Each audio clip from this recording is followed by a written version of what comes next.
Continuing with the discussion on neutropenia. Now, what is going to happen in the bone marrow? So, bone marrow morphology depends on the underlying cause. Okay, so if the underlying cause for neutropenia is aplastic anemia, the bone marrow will be hypocellular. If the neutropenia is because of, for example, because of bone marrow infiltration or because of peripheral destruction, in those cases, you are going to find hypercellular bone marrow. So, the bone marrow morphology, it depends on, this depends on the underlying cause.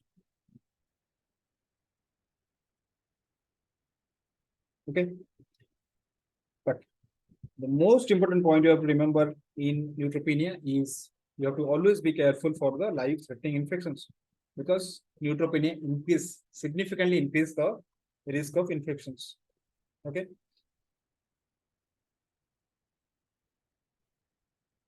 Classically, they will produce a type of oral lesion which is known as agranulocytic angina.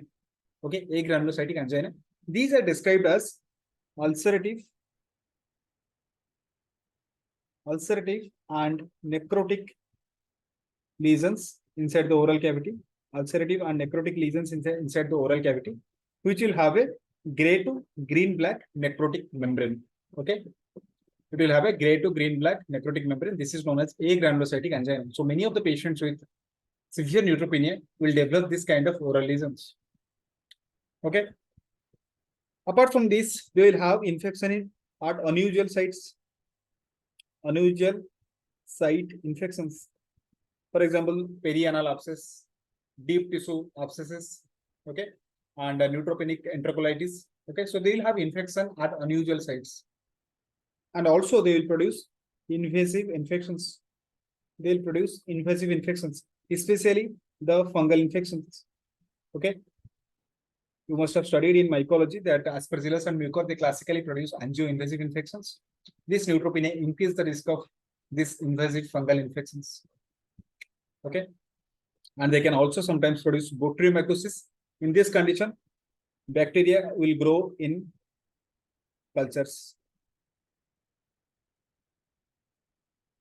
So in botryomacosis, bacteria will grow in colonies. Okay.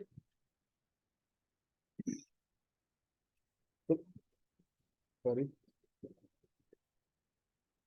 Bacterial growth in colonies.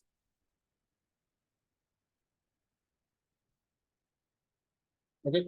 So these are the types of, these are the properties of infections that are produced in neutropenic patients. Some cases of neutropenia, actually, what is the treatment for neutropenia? Treatment for neutropenia is to treat the underlying cause. Okay, you have to treat the underlying cause. In some of the cases, especially if the neutropenia is due to drug-induced, if it is drug-induced, or sometimes in patients with congenital neutropenias, we can give a trial of GCSF. Okay, so commercially available GCSF preparations are there, which can be used, especially drug-induced neutropenia cases and patients with congenital neutropenias. Okay, but in other situations, you have to treat the underlying cause, and also if it is drug-induced neutropenia, you have to stop the drug, and you have to see the response. If there is no increase in the neutrophils, even after stopping the drugs, you can give a trial of GCSF. Okay, so this is about the neutropenia. Now we'll discuss about the causes of neutrophilia or neutrophilic leukocytosis. It can happen because of increased bone marrow production. Increased bone marrow production can be seen in chronic infection or inflammation. Chronic infection or inflammation. It can be due to paraneoplastic condition. Paraneoplastic manifestation, for example, it is associated with patients with Hodgkin lymphoma. So in Hodgkin lymphoma, sometimes as a paraneoplastic manifestation, there will be increased bone marrow production of the neutrophils. It can happen in patients with myeloproliferative neoplasms. Okay, we'll discuss this in separate lecture. So myeloproliferative neoplasms include the chronic myeloid leukemia, essential thrombocytosis, polycythemia vera. In all those conditions, neutrophils can increase. Okay, neutrophils can increase. And also, if the patient is receiving GCSF therapy, that can also increase the neutrophil production and mobilization from the bone marrow to the peripheral blood. Okay, so all these things can cause neutrophilia. increased bone marrow release. Okay, increased bone marrow release. It can be seen with GCSF itself. Okay, so GCSF not only it increases the production, it also causes increased bone marrow release. So GCSF can also cause increased bone marrow release. But apart from that, chronic inflammation or infection, chronic infection bar inflammation, and acute infection bar inflammation can also cause increased bone marrow release. Especially during acute inflammation, there will be increase in TNF alpha and interleukin 1. And this TNF alpha and interleukin 1 can act on the bone marrow. They can act on the bone marrow to cause neutrophil release. Okay. Then decreased margination, as I have told you previously, increased margination will cause neutropenia, and increased margination is seen. It is seen in gram-negative infections. Similarly, decreased margination is seen with exercise. And due to catecholamines. Okay, so catecholamines like epinephrine, norepinephrine, these can also cause decreased margination, causing neutrophilia. Okay. Then the last one is decreased extravasation to the tissues. Decreased extravasation of neutrophils to the tissues, and this is caused by glucocorticoids. So glucocorticoids or steroids can cause neutrophilia by decreasing the extravasation to the tissues. Okay, so we have discussed previously that steroids will cause lymphopenia. It will cause lymphopenia by causing apoptosis of the lymphocytes, but it will cause neutrophilia because of decreased extravasation to the tissues. Okay, so glucocorticoids are associated with neutrophilia and lymphopenia, and the mechanism is different for both. Okay, so these are some of the causes of neutrophilic leukocytosis. Now we'll see some of the morphological abnormalities in the neutrophils that we are going to find in patients with severe sepsis or severe inflammation. Okay. So there are three important findings you have to remember. The first one is toxic granules. The second one is dull bodies. And the third one is toxic vacuolations.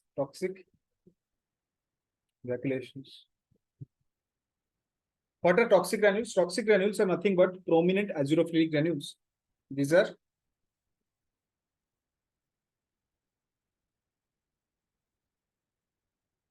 the toxic granules are prominent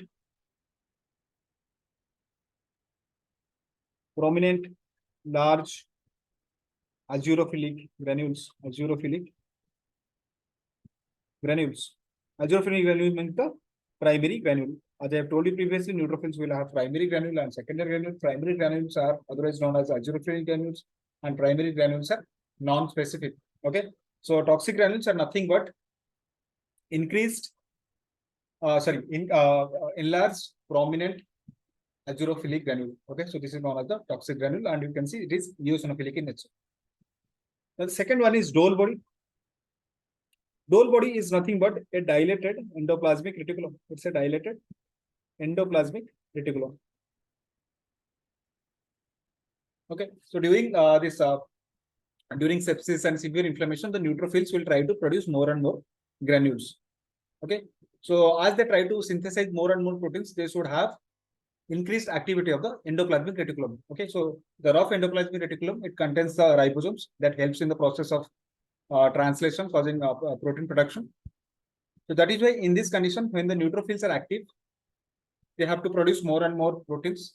That is why they will have this dilated active endoplasmic reticulums, and those are seen as bluish inclusions in the cytoplasm. So these are nothing but the bluish inclusions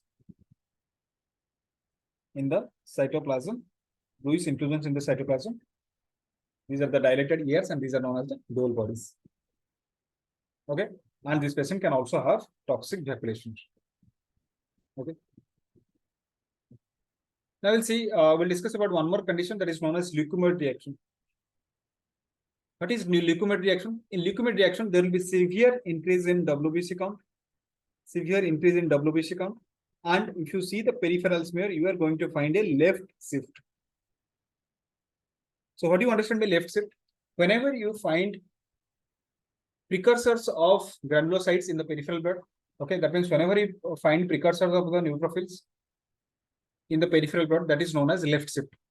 Okay, so whenever you find precursors of the granulocyte series in the peripheral blood, that is known as the left shift. Okay, and in this condition, in this leukemia reaction, which can also be found in patients with severe infection and severe sepsis, this is known as, here there is increased activity of the myeloid lineage, and there will be increased peripheral mobilization of the granulocyte precursors. Okay, so in the peripheral smear, we are going to find the left shift or the granulocyte precursors, and this condition is known as leukemia reaction. Why it is known as leukemia reaction? Because this is not a malignant condition. Okay, this is not a malignant condition.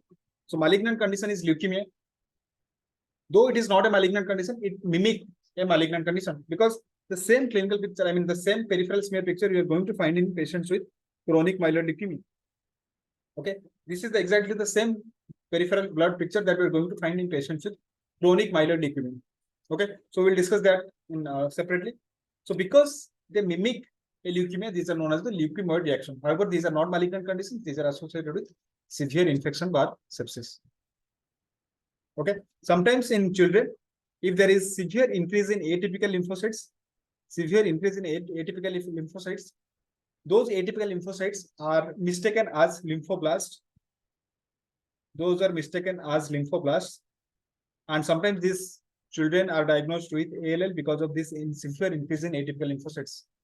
Okay, so these are the two things you have to remember.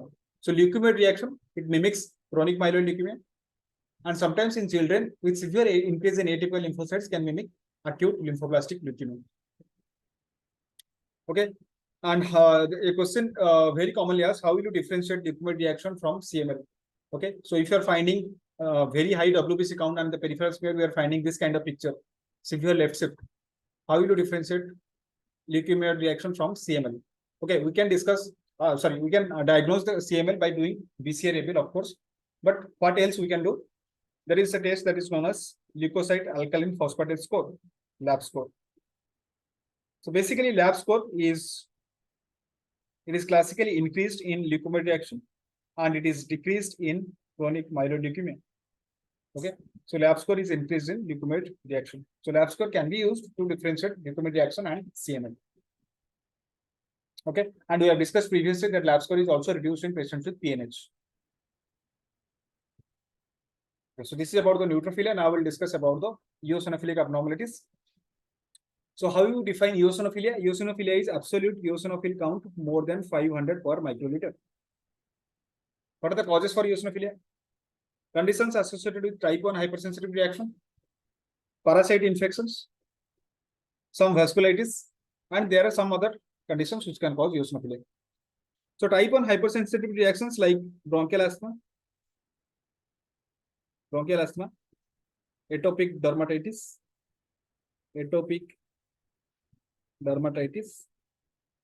hay fever, and allergic bronchopulmonary aspergillosis. So these are some of the type 1 hypersensitive reaction related conditions which are associated with eosinophilia. Okay. Then among the parasitic infections, all the invasive helminthic infections can cause eosinophilia. Okay, all the invasive helminthic infections can cause eosinophilia. And you should remember that pinworm and adult Ascaria, these are two helminths which will not cause invasion. These will not cause invasion. So these are not associated with eosinophilia.